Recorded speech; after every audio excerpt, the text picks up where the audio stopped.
Olá, pessoal! Eu queria falar um pouquinho para vocês hoje sobre o livro Formas de Pensamento, do Charles Leadbeater, da Sociedade Teosófica. Para quem não conhece, o Leadbeater, ele é um grande estudioso das questões espirituais, dos fenômenos espirituais. Então ele fez yoga, ele se aprofundou num processo de autoconhecimento, de meditação. Então ele conseguiu expandir algumas capacidades extrasensoriais. E ele começou a fazer um estudo com uma metodologia científica para entender alguns fenômenos espirituais, para além de dogmas. Ok, a igreja diz isso, e talvez o budismo diga isso, e o espiritismo diga isso, mas vamos analisar com o clarividente, com as nossas potências humanas, com os nossos potenciais humanos extrasensoriais, e vamos ver a que conclusão chegamos. Então, o livro Formas de Pensamento é um livro que tem essa metodologia. Então, ele, com a ajuda de outros clarividentes, eles analisaram essas tais formas de pensamento. Então, o que seria isso? Cada vez que eu penso alguma coisa, qualquer pensamento que eu tenha, por mais banal que seja, ele gera uma energia eletromagnética que atrai átomos aqui de matéria astral, semimateriais, e isso eu chamo de forma de pensamento. Então, por exemplo, qualquer pensamento, eu preciso ir à rua levar o meu cachorro. Isso gerou um pensamento. Ele logo se desfaz, eu fui à rua, levei o cachorro, eu tive que pagar uma conta, são pensamentos que vão surgindo e vão se desfazendo, né? Nós estamos vivendo nesse aquário de formas de pensamento, tanto nossas como das outras pessoas. E aí vem a importância da gente escolher bem as nossas companhias, né? Porque as formas de pensamento, elas se diferenciam muito umas das outras, né? Então, no plano astral, o que ele fez? Um clarividente foi observando, por exemplo, numa igreja, ele analisou as pessoas que estavam ali orando. E aí ele foi analisando as formas de pensamento e ele foi descrevendo a um desenhista. Então, no livro tem esses desenhos das formas de pensamento. Então, por exemplo, havia pessoas realmente com uma devoção plena, com muita fé. E nessas pessoas ele percebia formas de pensamento, em alguns momentos azul, em alguns momentos douradas, sempre em alguma forma, seja de pirâmide, seja de seta, mas sempre alguma coisa subindo, né? E em algumas pessoas que estavam ali, mas na verdade pensando em outras coisas, preocupadas com outras coisas, havia formas de pensamento totalmente dispersas. Então, quando eu tenho um pensamento concentrado, focado, eu fui, por exemplo, nesse caso, a um templo, orar, pedir a Deus determinada coisa, a minha forma de pensamento devocional é uma forma de pensamento bem estruturada, bem delimitada. Vocês vão ver nos desenhos do livro. Então ela tem uma estrutura, você consegue entender onde termina, onde começa. As pessoas que têm aqueles pensamentos que vêm um atrás do outro, atropelados, descontrolados, elas são como se fossem aeradas, elas não têm uma forma definida, né? Há também pessoas que estavam no templo só buscando coisas materiais. Então havia-se formas de pensamento relacionadas a dinheiro, a uma casa, a um carro, a questões materiais ali estavam plasmadas no ambiente, né? Então esse é um exemplo. Ele foi também do lado de fora da igreja, quando tocavam-se alguns hinos devocionais, ainda, especialmente quando havia instrumentos musicais, ele percebia que para além da igreja, metros e metros acima, 20, 30 metros, havia uma forma de pensamento muito linda, muito harmoniosa, sempre ali, subindo nessa direção também devocional. Ao passo que ele observou outros locais com sons não harmônicos, com instrumentos não bem afinados, que estavam, então, uma forma de pensamento que não era bacana, que era mais escurecida, que era mais para um tom avermelhado. Ele verificou também, indo ao enterro, que quem tinha fé era uma forma de pensamento de acolhimento, mais arredondada, mais para o rosa, e com alguns tons de amarelo, de dourado.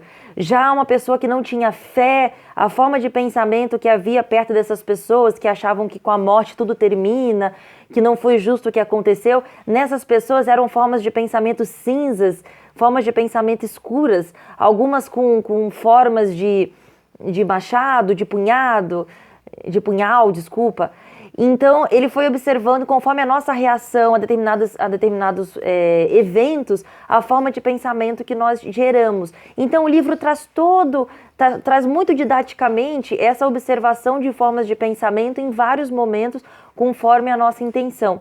E é muito, muito, muito interessante para começar esse estudo das formas de pensamento. Porque existe, gente, um conceito que chama formas de pensamento vivificadas. Qual é a questão? Quando é um pensamento curto que eu tenho, eu preciso fazer alguma coisa, rapidamente eles vão se dissolvendo. Mas quando é algo que eu penso com muita frequência, que eu coloco muito sentimento naquilo, eu tenho uma forma de pensamento vivificada. Quando ele é positivo, ótimo. Então eu sou uma pessoa ligada ao voluntariado, a ajudar as pessoas. Então eu tenho formas de pensamento, desse amor, de acolhimento. E elas incentivam em mim as boas ações, incentivam nos outros também que estão perto de mim essas boas ações. Mas quando eu tenho, por exemplo, eu tenho raiva de alguém, eu acho que alguém fez alguma coisa que me prejudicou intencionalmente, que eu não merecia, então se todo dia eu vou lá e eu fico pensando, tem aquela forma de pensamento que eu pensei uma vez, duas vezes, três vezes, ela vai criando uma energia, uma força eletromagnética muito grande. E esses átomos que estão reunidos participando dessa forma de pensamento, são átomos no seu primeiro estágio de evolução, ou seja, eles precisam experienciar.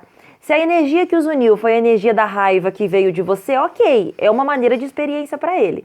E eles, juntos ali, eles criam como se fosse uma identidade que tem uma consciência própria daquele grupo. Assim como no nosso corpo nós temos a consciência dos órgãos, né?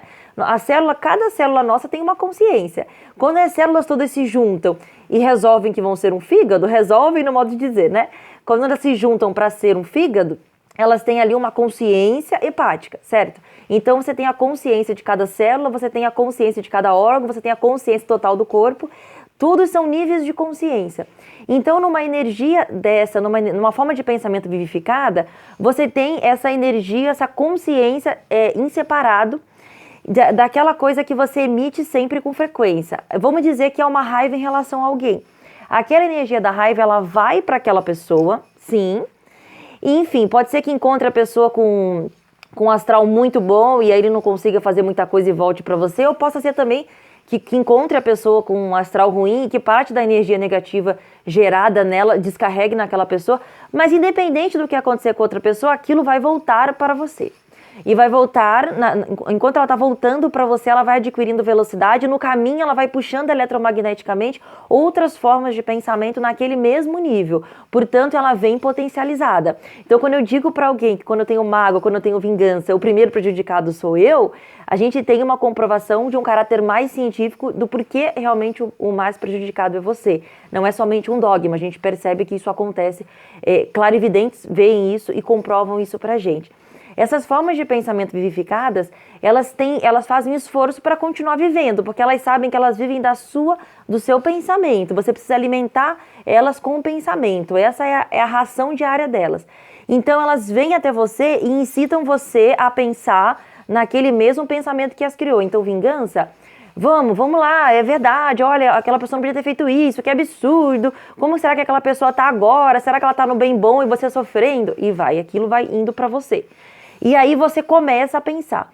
Por isso que quando essas formas de pensamento vivificadas, elas são muito perigosas, porque com o tempo elas vão ganhando tanta energia que elas começam a dominar as pessoas.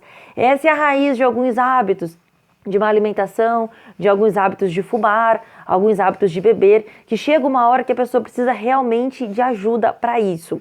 Existe uma trilogia que chama O Mago de Estróvalos, que vai aprofundar essa questão das formas de pensamento vivificadas, com várias e várias e várias histórias de um autor extremamente experiente. Eu vou fazer um vídeo para vocês falando especialmente da trilogia do Mago de Estróvalos, para que esse não fique tão comprido. Mas eu recomendo a leitura do Formas de Pensamento do Leadbeater para introduzir o assunto. Depois de ler esse livro, ele é bem fininho, você acha ele facilmente, ele foi reeditado agora. Então depois que vocês leem Formas de Pensamento, aí vocês vão muito bem pro livro O Mago de Estróvalos, essa trilogia, em que vocês vão aprender muito. Então eu queria deixar para vocês, eu sei que é um assunto muito extenso, eu tentei falar de uma maneira resumida, não sei se ficou claro, mas se não eu posso fazer outros vídeos para vocês.